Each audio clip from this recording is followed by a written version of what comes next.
ఆయన బీని నుంచి మా ప్రేమ ఆత్మీయత అల్లుకు వెళ్ళిపోయింది. అండ్ అలాంటి నా మిత్రుడికి ఈ రోజున పద్మ అవార్డు రావటం అన్నది సీతారామ శాస్త్రి గారికి అది వన్ని తీసుకోవడం కాదు, తన వన్ని పెంచుకుంది ఆ అవార్డు అంటాను ఆయనకి ఆయన వరించడం ద్వారా. అండ్ అయినా సరే పద్మ అవార్డు ఏమిటో, దాని విలువ ఏమిటో, అది ప్రజలు మనకి ఇచ్చిన మనల్ని అది ఒక ప్రశంసగా అనుకుంటూ ఆ అవార్డు పొందిన నేను, ఆ అవార్డు విలువ తెలిసిన నేను ఈ రోజున ఆయన ఇంటికి స్వయంగా వచ్చి ఆయన్ని ప్రశంసించడం, అభినందించడం అనేది నాకు అత్యంత తృప్తినిచ్చే అంశం. ఆ రకంగా సీతారామ శాస్త్రి గారికి పద్మ అవార్డు వరించిన శుభ సందర్భంలో నా మనస్ఫూర్తిగా నా అభినందనలు తెలియజేసుకుంటున్నాను.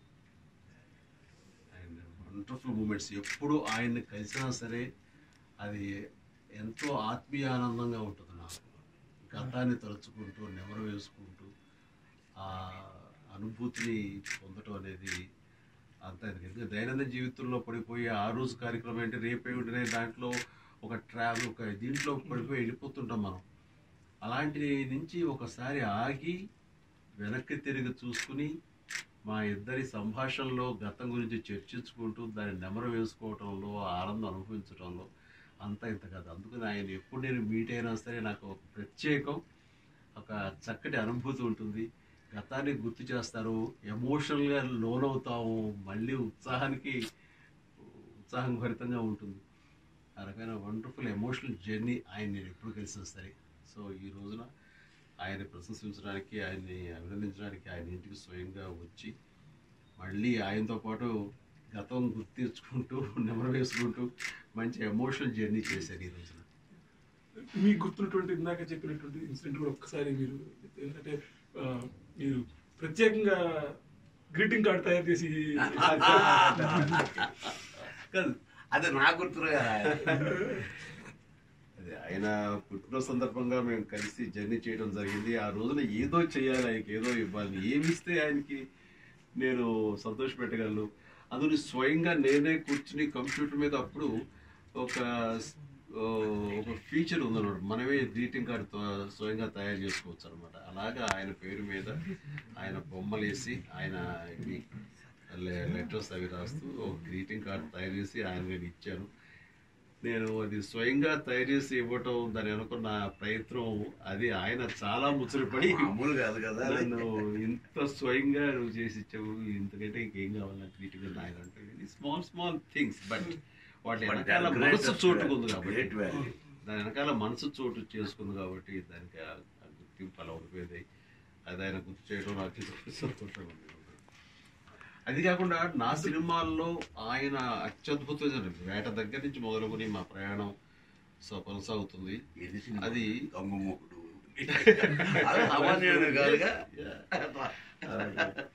తర్వాత రుద్రవీణలో ఆయన ఇచ్చిన సాహిత్యం నిజంగా హ్యాట్స్ ఆఫ్, ఇప్పటికీ మర్చిపోలేనటువంటి గొప్ప సాహిత్యం. త్రుటిలో నేషనల్ అవార్డు తప్పింది, అది ఇప్పటికీ నాకు బాధగా ఉంటుంది. ఆయన దాన్ని కుట్టిపారేస్తారు, ఏమో మిత్రమా రాకపోతే ఏముంది, నాకు ప్రజల దగ్గర ఇచ్చి ఆ ప్రశంస చాలు, వాళ్ళ గుండెల్లో ఇచ్చిన ఆ సాహితీ పీఠం చాలు, నాకు అంతకనికి ఏముంది అని చెప్పేసి నా సాహిత్యాన్ని వాళ్ళు ఇచ్చినటువంటి ఆ ఇంపార్టెన్స్ చాలు నాకు అంటూ తృప్తి చెందే మనిషి ఆయన. బట్ మాకు మాత్రం దాని నిర్మాతగా నాగబాబుకి కానీ, దాంట్లో నటించిన నటుడుగా నాకు కానీ వచ్చిన అసంతృప్తి, ఆయన మిస్ అయిపోయింది అని. బట్ ఈ రోజున ఉయ్యాలవాడ నరసింహారెడ్డిలో అన్ని పాటలు ఆయనే రాస్తున్నారు. దానికోసం నా నిర్మాత చరణ్ కానీ, సురేందర్ రెడ్డి గారు, నేను కానీ మేము తీసుకున్న నిర్ణయం. అండ్ అత్యద్భుతమైన పాటలు ఇప్పటికే ఇచ్చారు, ఒళ్ళు గగురుపాటు పొడిచే సాహిత్యాన్ని అందజేశారు. ఈ సినిమాతో ఆయనకి నేషనల్ అవార్డు రావాలి, వస్తుందని ఆశాభావం నాకు చాలా ఇష్టం.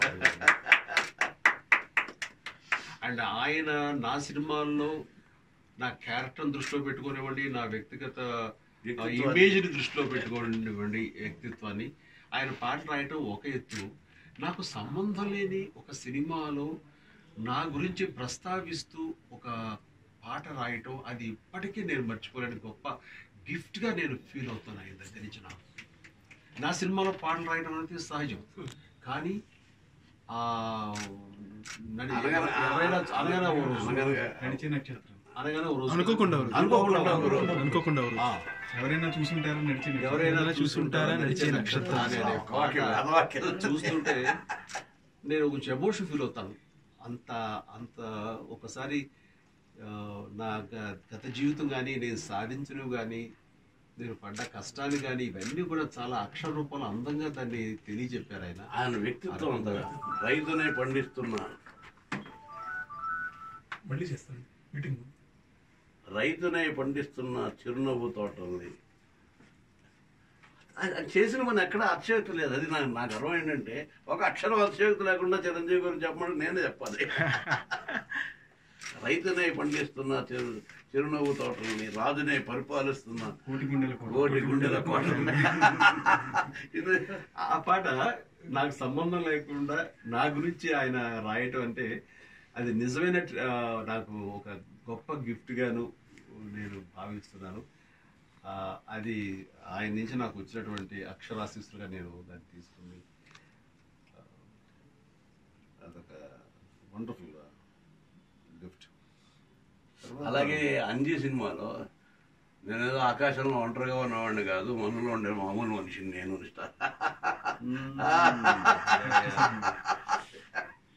అది ఆ గోల్కొండలో తీసిన పాటలో పిల్లలతో తీసుకొని అవును, అదే అది ఎట్లా లిరిక్ ఎట్లా అరే లేదంత సీను నే సూపర్ మ్యాన్ కాదు, అతి కాబడాయిపోను సింపుల్ గా బతికేస్తాను. నిజం కదా, జిందగీ అన్నది బొత్తిగా చిన్నది, ఒక్కటే ఛాన్స్ ఇది వదిలితే రాదది, హాయిగా ఉండక దేనికి టెన్షన్, లైట్ గా లాగించే బెట్ట లైఫ్ లో ప్రతి పూట, ఎవ సీరియస్ గా లేదు ఫీల్ అయ్యేంత సీన్ ఏముందంట. అవును, ఎప్పుడు అసలు మీరు దూరంగా ఉన్నారు బ్రదర్? ఎప్పుడు లేదు.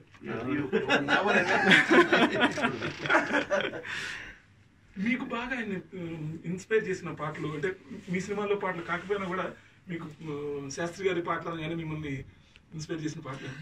ఆయన రాసిన ప్రతి పాట ఆ వాల్యూని విలువని సంతరించుకున్న పాటలేనండి. సో ఆయన పాటల్లో ఒకటి ఆయన సాహిత్య ప్రతిభ చూపిద్దామని ప్రయత్నం కాకుండా ఆ కథలకు సంబంధించినటువంటివి మాత్రమే చెప్పాలన్న ప్రయత్నంలో అత్యున్నతమైన సాహిత్యాన్ని ఆయన అందించడం అన్నది ఆయన ప్రత్యేకత. అందులో బెస్ట్. అంటే ఉదాహరణకి మా సినిమాకు ఒక పాట రాస్తున్నారు ఆయన. అండ్ యాజ్ ఆఫ్ నౌ చెప్పాలంటే నరసింహారెడ్డి సినిమాలో ఆయన రాసిన 2 పాటలను విన్నాను. ఇంకా 3-4 పాటలు రాయాలి. ఈ 2 పాటలు అత్యద్భుతం. పాట వింటుంటేనే ఒళ్ళు గబ్బురుపాటు పడుస్తుంది, ఇది దృశ్యం చూడకుండా. సో అందులో ఆయన చిరంజీవి ఉన్నాడు కదా అంటూ నా క్యారెక్టర్ని చిరంజీవి అనే పదం వచ్చేలాగా రాస్తే, నిర్మాతగా చరణ్ మన నాన్న గురించి మనమే చెప్పుకోవటం అనేది నాకు ఎందుకో ఇబ్బందిగా అనిపిస్తుంది. అది ఏమైనా మార్చగలరా అంటే, ఆయన నన్ను కుర్రోడు, నన్ను నా మాట కాదన్నాడనే కాకుండా ప్రశంసిస్తూ చరణ్ని అద్భుతం, దీన్ని మించి నేను రాస్తాను అంటే ఛాలెంజ్గా తీసుకోవడం అనేది ఆయన ఉన్నటువంటి ఆ సరస్వతి దీనికి చుట్టుగా అసలు ఇంకా ఎంత రాయగలను ఆయన కాన్ఫిడెన్స్ కానివ్వండి. చిన్న కుర్రవాడు అలాంటి మళ్ళీ మనం స్థుతించుకోవటం, మళ్ళీ మనని పొగుడుకోవటం సమంజసం కాదంటే అతని సంస్కారం అంటూ దాన్ని అప్రిషియేట్ చేస్తూ ఆ కుర్రవాడిని భుజం తడుతూ ఇంకొక పర్యాయ పదం కోసం రాసినప్పుడు అత్యద్భుతంగా రాశారు. మృత్యువే చిరాయు అంటూ స్వయానా చిరాయురస్తు అంటూ స్వయాన మృత్యువే చిరాయురస్తు అంటూ దీవించింది ఉయ్యాలవాడ నరసింహ అంటూ రాసినప్పుడు అసలు అద్భుతం. అట్లాగే హీరోయిన్స్ ఇద్దరు కలిపి నా గురించి ప్రోపగాండ్ చేస్తూ పాడే పాట, ఇవన్నీ కూడా అత్యద్భుతంగా రాశారు. అండ్ అలాంటి ఇంద్రపాట నా కాశీ అదే మణికర్ణిక అంది నా ఈ చిరు కంటిక పేరు రావాలి. అందుకనే అన్ని పాటలు, ముఖ్యంగా నా సినిమాలో అన్ని పాటలు నాకు చాలా ఇష్టం. అండ్ మా యొక్క ప్రయాణం ఈ ఉయ్యాలవాడ నరసింహారెడ్డి సైరా వరకు కొనసాగుతుంది.